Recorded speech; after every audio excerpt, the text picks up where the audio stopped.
I'd like to start this press avail today and first say I'm Congresswoman Joyce Beatty from Ohio's 3rd Congressional District. And I'd like to thank everyone for joining us today. We are here today to make clear to Treasury Secretary Mnuchin that it's time to put a woman on the 20. Mnuchin's decision to delay the release of the new $20 bill featuring Harriet Tubman and his refusal to commit to ensuring that our currency reflects the values and diversity of this country is extremely disturbing to me. I am joined today by the chair of the Democratic Women's Caucus, Congresswoman Brenda Lawrence, and I'm also honored to say that I am joined by Congressman Jamie Raskin, who is a co sponsor on the Women on the 20 Act. As one of the earliest advocates in Congress for placing a woman on the $20 bill, this issue is of great importance not only to myself, but to many of my colleagues as well. As early as the 114th Congress, I introduced legislation to direct the Secretary of the Treasury to convene a panel of citizens to seek public input and make a recommendation to Congress on which woman should appear on the newly designed or redesigned $20 bill. I cannot tell you how excited I was to be there on the day that then Secretary Lew and U.S. Treasurer Rosie Rias made the announcement that a woman would be on the U.S. currency. The decision to put Harriet Tubman on the $20 bill was not made lightly or arbitrarily.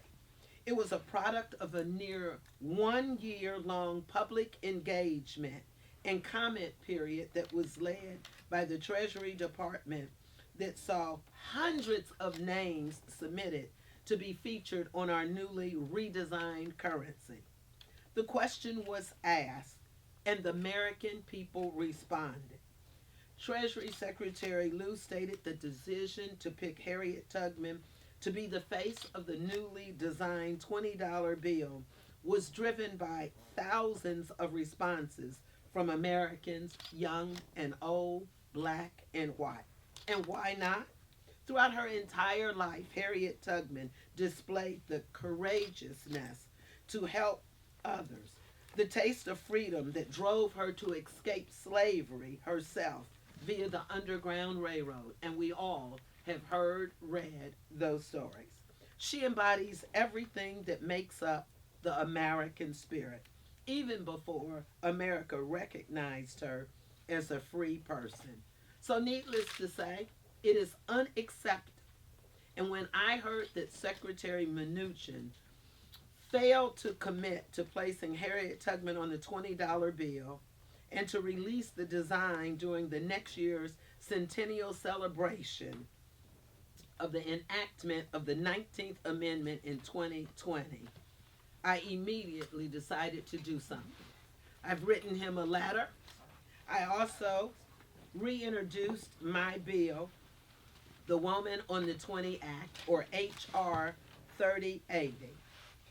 This bill would require the Secretary of the Treasury to carry out the previous administration's well laid plans to release the redesign of the $20 bill by 2020 with the face of Harriet Tubman on the front. I am honored to be joined by my colleagues, and next you will hear from Congresswoman Brenda Lawrence.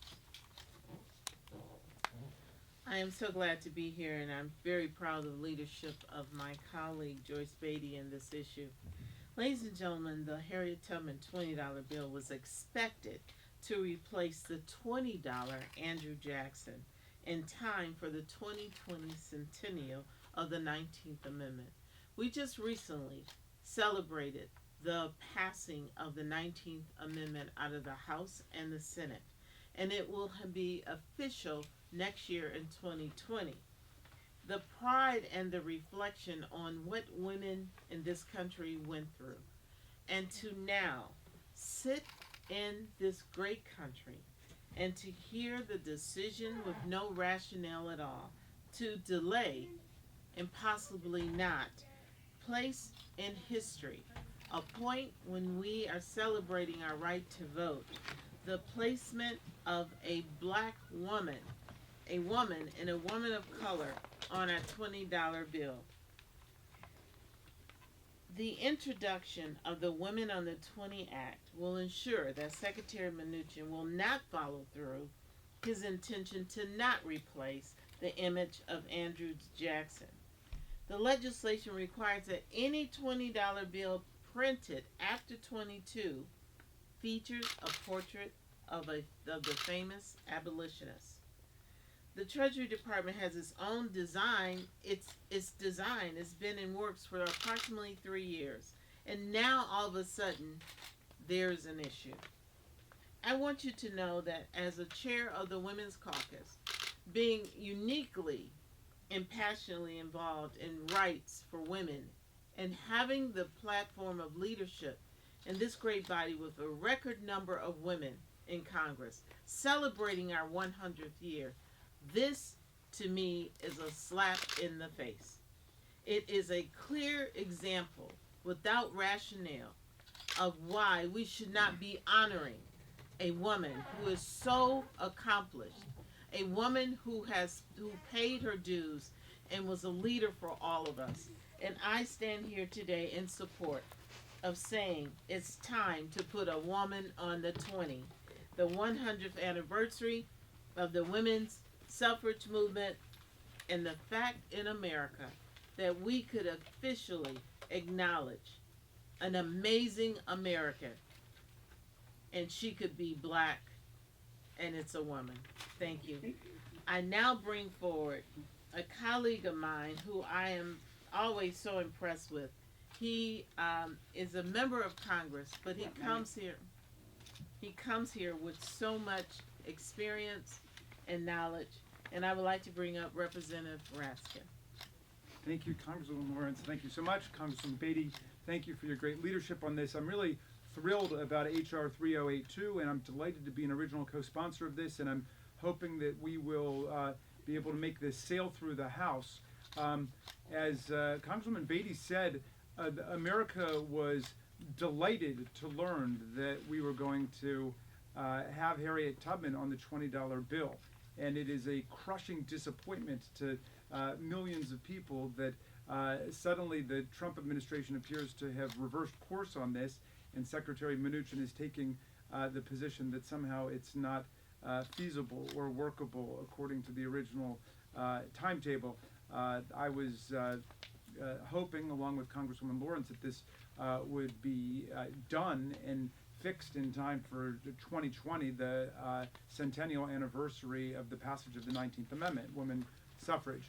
But this is something that is of critical importance to our currency.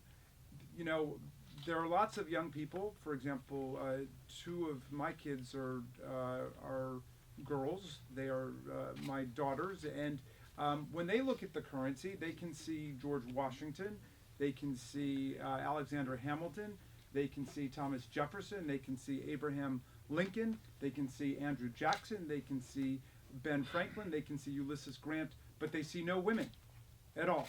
And that simply doesn't make any sense. Several of the people on the currency come from the Civil War and Reconstruction period, Abraham Lincoln and Ulysses Grant. And it is time to recognize the extraordinary contributions of Harriet Tubman and what her leadership meant to America. I'm very disappointed by what the administration has done here, and it is exciting that Congress is going to take the lead to try to revive the progress we were making on putting Harriet Tubman on the $20 bill.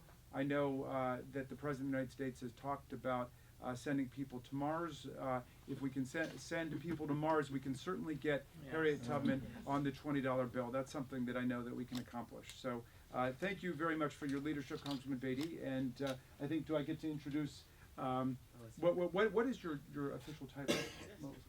What the co-chairs of the Women's Caucus. Okay, another a great co-chair of the Women's Caucus, Lois Frankel from Florida. Thank you, Jamie. Thank you very much. Hello. First of all, Congresswoman Beatty, thank you for your leadership on this. Happy to be here with Representative Raskin and my co-chairs of the Democratic Women's Caucus, and I brought some money with me. Not a lot. Let's see here. I got the $1 bill. It's George Washington. I don't have the $2 bill, but if I did, that would be Thomas Jefferson. I do have a $5 bill. Abraham Lincoln. I got a $10 bill. Alexander Hamilton. I got the $20 bill. Andrew Jackson. I don't have any 50s or 100s. I don't know. I didn't have that much money. But look, here's a point. What's wrong with all these pictures? What's wrong with that? This money. What's wrong with this money? With the pictures on the money. The Women on the 20 Act, it'll be the first major haul of your country's currency in 100 years, and it's about time to put a woman on the 20. Yes. And who would be better than Harriet Tubman, a true American heroine, freed hundreds of slaves on the Underground Railroad. So when it's time to go to the groceries, right? Yeah. Buy a little something, we will be reminded when we look at our 20 of the great women who have contributed to our rich history. Let's put it, It's time. it's time. All right, now I'm going to introduce another woman who also has a rich history. Jackie Speier.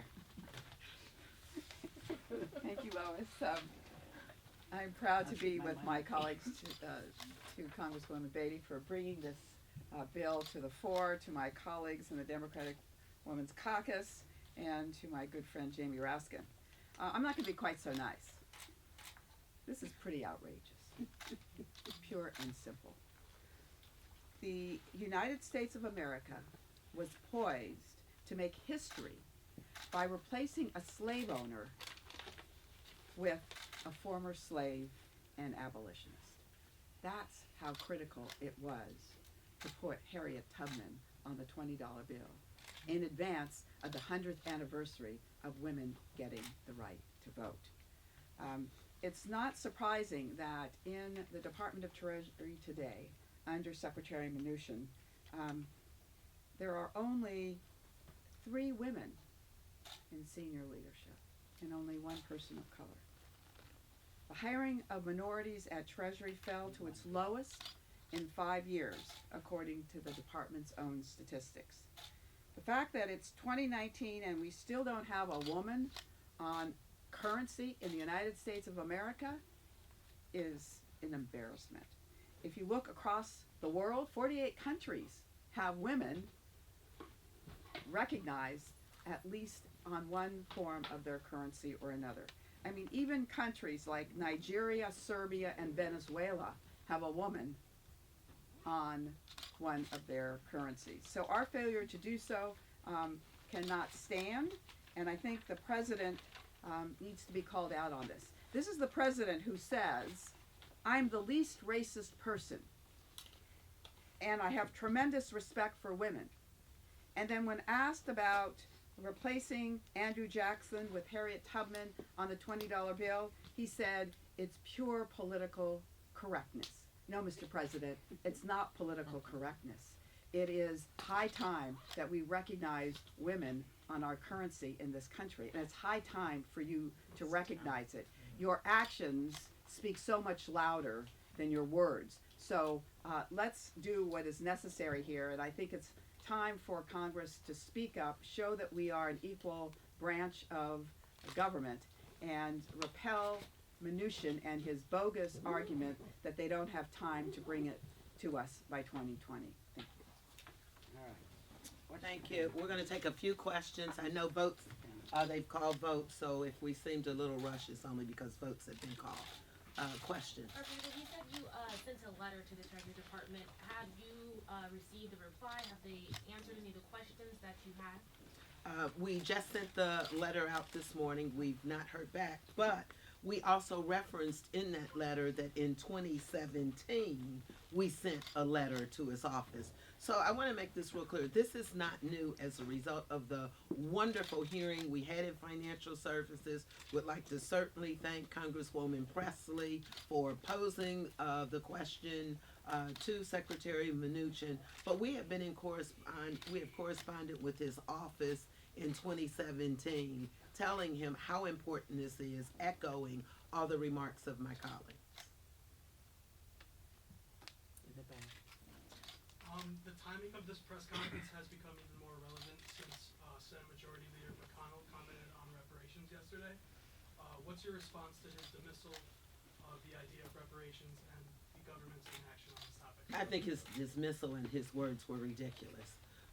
For him to be in a leadership position and make a statement that is so blatantly not true. I mean, when you look at the legislation that we've been writing, when we look at since 1989, we've had legislation on reparations to be brought before this government body and not to receive a vote on it, to hear all the things that we have talked about with being enslaved and slavery and how African Americans have been treated. Even if we go back to when we were talking about 40 acres and a mule, if we talk about pensions, so it's ridiculous that he would say that, and ridiculous that he is serving in leadership. Yes, I'll say that to that. I just want to say that the statement from a privileged white male in America to not acknowledge that the opportunity to be educated was denied for generations. The opportunity to own property was denied for generations. That during Jim Crow, the criminal justice system was used as a weapon to continue slavery in America. It is unacceptable that we, under H.R. 40, will not even sit down as a country to acknowledge one of its original sins and to talk about what is the issue, what can we do about it, and acknowledge it and hopefully get an apology from this country. No, okay, thank you very much. We have one more. We got two other people. Anything else, or if not? I know based on the press release I received that there were some concerns about the motive that would be coming from the Treasury Department. Could you elaborate on what you might believe the Treasury Department's motive might be in delaying this process? Well, I think, and I'm sorry that Congresswoman Spears has left, I think she echoed all of our feelings that, first of all, it's not like we came up with the idea. I was there when Jack Lew announced that this had gone through all of the procedures, the process for having this redesign to be done. I was there when the deputy treasurer announced it. I was there when the president of the Women's Commission was there. We were actually there in the office of the treasurer when he made this announcement, and had been fully engaged with the employees in doing this, so we would be prepared for 2020 and the centennial. So, motivation, sounds like it's discriminatory to me, that we're not putting a female. It sounds discriminatory to me because it's a black woman that was selected by black and white people, young and old. Tell me what the reason could be after working on this for almost 3 years. Seems plain and simple to me. Okay? Thank you very much. I dropped one more piece of paper.